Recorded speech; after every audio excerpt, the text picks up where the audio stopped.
coming. And again, my name is Marianne Holm, and I'm on the Menomonie Market Food Co-op Board of Directors, and happy to be there. I am also an organic farmer, and farmers are near and dear to my heart, and it's an important work and many times overlooked in our communities. So the fact that we can come together as co-op members and support our local food shed is something that aligns with our mission here at Menomonie Market. The way this program worked was that each time someone was at the register, they were asked if they'd like to round up to support the local farmer grant program. And as you can see on the signs, there was 6,729 times where people chose to round up to the nearest dollar at the register. This provided a little bit over $3,000, and so as a committee was formed with two community members, 2 staff members, and 2 board members.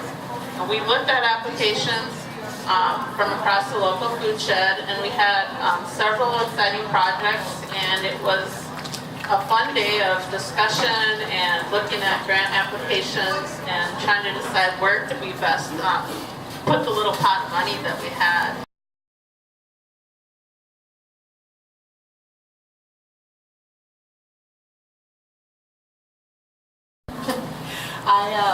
This is one of the recipients of the grant.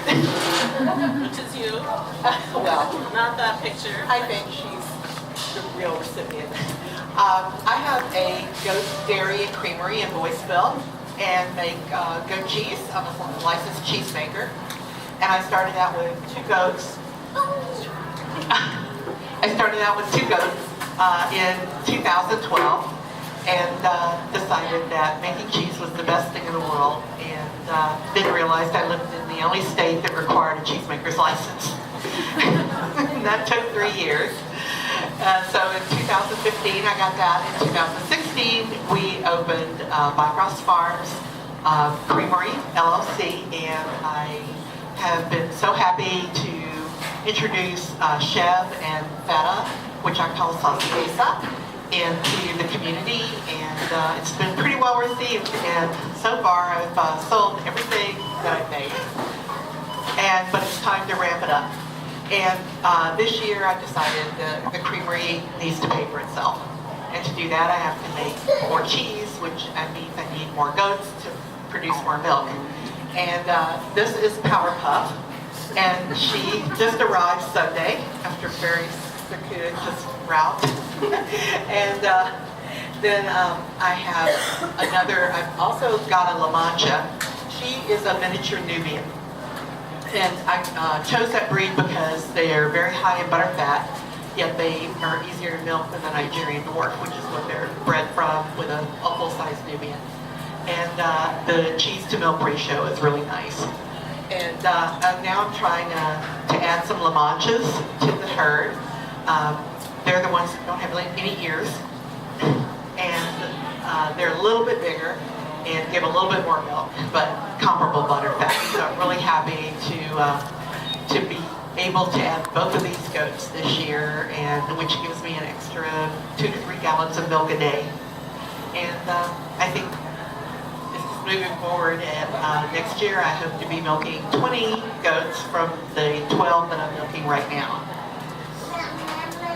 So, thank you very much.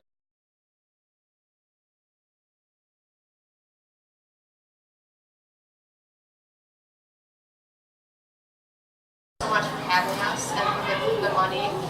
It was a huge help. Thanks for everybody for coming. Congrats to all of the recipients, all the people that were nominated, applied. The work that you do, I mean, that story you just gave was incredible. So the work that you do is very important. The work that the Deutsche Family does is really important too. So we were really thrilled to hear that they were recipients.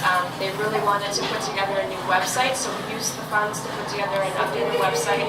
Their biggest request is to make it mobile friendly, so we took care of that. We used a lot of imagery from the Menomonie Market from the last farm tour that they had, so if you check out the website, you'll see a lot of the imagery. Over in there in the corner, you'll see some of the same photos online. But we were able to make it mobile friendly. user-friendly. We have a contact us form now.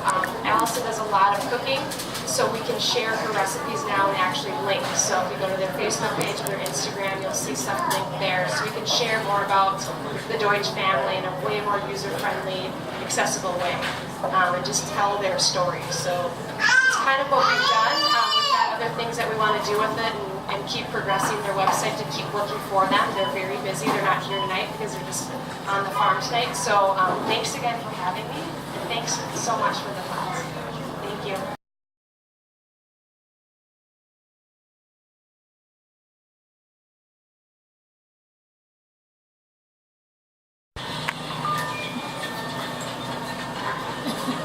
Hello everybody, my name is Nathan. Together with my wife Constance, we run Baruchia Farm. We currently have over 200 hens right now that we are collecting eggs from. We started up Baruchia in 2017, so we... Hello? Oh, here we go. So we have gone through a large learning curve. Yeah, can everybody hear me back there? Okay. So anyways, we started up Baruchia in 2017. We've been going through a very large learning curve about taking care of chickens and everything, loving every minute of it. We ended up building a coop. I calculated it would be 1,224 square feet to be able to hold all these chickens, which that gives us about 6 square feet per bird, which is generally they say you should have a minimum of 2 square feet, so we're well over that mark. Plus we have about 2.5 to 3 acres of land that we have fenced off for pasture, which we're very excited about. We have 3 little goats in there, keeping them all company. So it's been exciting. We used the funds from the grant to purchase some nesting boxes. These were roll-out nesting boxes that would allow the eggs, once laid, they would roll forward into a little containing unit so the chickens couldn't sit on them and crack the eggs or get them very dirty. So we're hoping that with this nesting box that it'll keep the eggs much cleaner, therefore cutting down on the amount of work that we have to do cleaning them. That does take up quite a bit of our time. So hopefully this will be a labor-saving device. Unfortunately, we just got it less than a week ago, so I wasn't able to get any pictures or anything to show you of what your monies went towards. But let's see here, what else? Sorry, public speaking makes me nervous. So how much time will this save you? Well, we just got it, so I can't really answer that one. But we do spend probably 8 to 10 hours a week just washing eggs by hand alone. So if we can cut down on that amount of time, that would be amazing.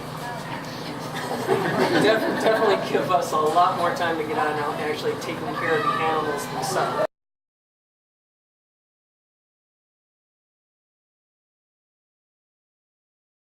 Let me know if you guys can't hear me, but my name is Erin Link, and I'm the owner of Edie Ranch with my partner Bob. And we have this small farm about 30 miles north of here in Richland, Wisconsin. And I first off want to thank everybody. I mean, not everybody's here to thank, but it's been a great program. I'm really excited that I was able to participate in getting this grant. And so what this money did was help me invest in permanent fencing for these goats that I have. And I also got some hose for the winter time, and then different plastic for the hoop house that we have to turn into livestock shelter. So when I talk about these goats, this is like the picture I keep referring to, but I have these critically endangered San Clemente Island goats, and there's only about 750 of them left right now. And so what I want to do in the future is build this population of goats. I'm the only person in Wisconsin that has these goats as well. So I want other people to start breeding these goats, and I want to make these goats available to people to buy. But I also have all these other things happening with these goats. I make goat milk soap with their milk specifically right now. But I also want to go into like a small scale goat meat venture and just making these goats more available to people that might want to check them out. They're a good dual purpose or multi-purpose hardy breed of goat. And I think they could offer this, they have a lot to offer in the world of goats. Basically, they're a very little known goat. They're supposed to be really hardy, genetically hardy and disease resistant. But anyway, so all this fencing and all this plastic, is this gonna help me make room for these goats? And this hose, like the scrunchy hose, you guys know what I'm talking about? That like scrunches up and like gets little. Like I can now hook that to my hydrant in the winter and walk it out instead of filling up water buckets in my kitchen sink, which I've been doing since 2008. Which is, I want to be done with that. So that is, all of this grant is going towards like expanding the goat population and making them available to the community around here. And I'm excited. I got some really good support with goat meat share that I offered a little while ago. But anyways, on and on. I'll keep rambling about goats. But I think that's kind of it in a nutshell. Were there any questions too? Well, I know that you are rotating your goats, Yeah, right? yep. And so this fencing, is this portable fencing? Is this actual the perimeter so everybody stays where they need to be? Yeah, so what it is that I expanded the buck pen. It's permanent fencing. So I expanded the buck pen, but what I'll do is run a hotline on the top, and I'll still rotate around that particular fencing for the boys, and then they get rotated out on other pasture as well. So I have all of the portable fencing already, and the same with the coming off from this hoop houses. I have another permanent fence structure I'll build and like rotate off from that as well. So it's just like being able to like have a secure spot for the goats to live in the winter that's bigger, because they were kind of jam-packed in this little spot before. And the same with that hoop house. They'll have like more space to run around in. I'll have a better kidding area set up in that too. So on top of, I mean, there's like all these other little like domino effects that happen because of this. Like I can do better rotation, I can improve my land with that pasture rotation. And I mean, all of the supplies that I got, I bought used fencing from a farmer friend of mine that she had bought like a year ago, so it was in pristine condition. I got to like throw money her way. I got to buy used equipment elsewhere. I supported the cooperative hardware store in Richland. I was really thoughtful about where my purchases were being made on top of that too. So yeah. Thanks for sharing, Erin. Yeah. Thank you.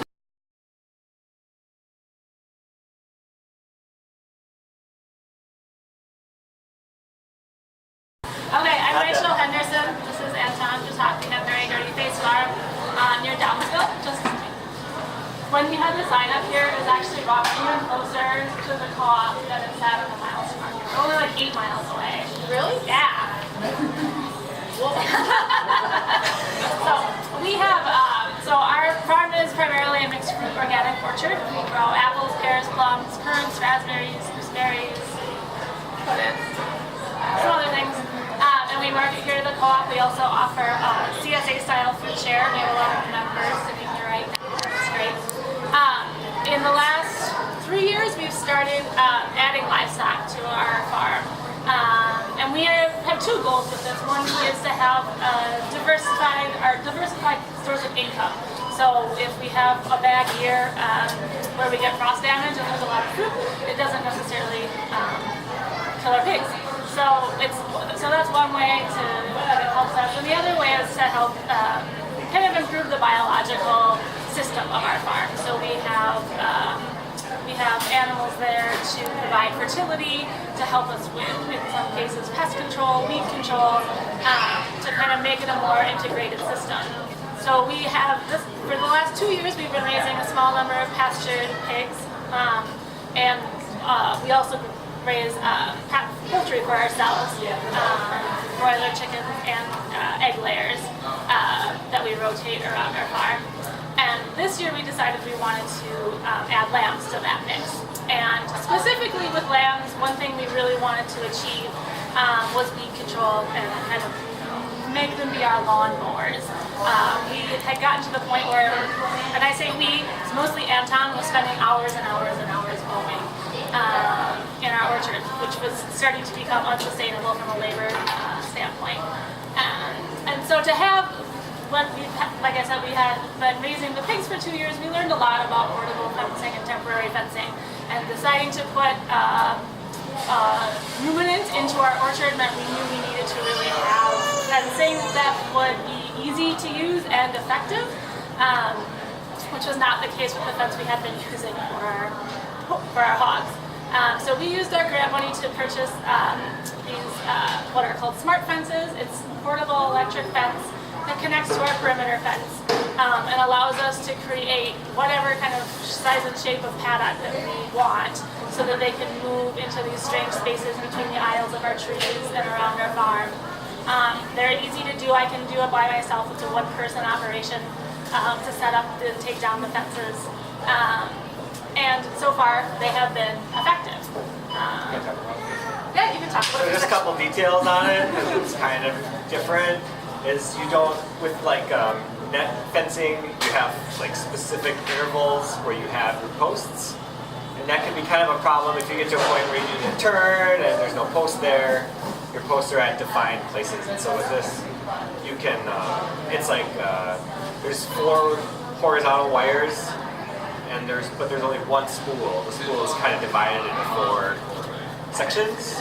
So it kind of reels them out all at once, and you can put the posts where you need to, and there's little anchors on every other one where you can like take a corner and tie the anchor into the ground. So it's pretty user-friendly in terms of setting up odd-sized things or going between things. Yeah, so that they kind of serve that purpose for us. And I'd also just add, in a year of moving our hogs around with the electro-netting fence, I never once did it without tangling the fence. Ever. So getting something that one person could do without tangling it up, because in the process of tangling, there's always the pigs, are they getting out? We gotta stop and do this and untangle it and make sure the pigs don't go anywhere. And pigs are really easy to get back with a bucket of grain, at least that's been our experience. Sheep are a lot harder to entice, so we definitely wanted to spend less time chasing sheep around. Yeah, so we're definitely not experts yet. This is our first year trying it.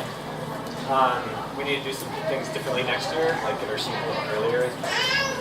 But it was a good first season to kind of learn the.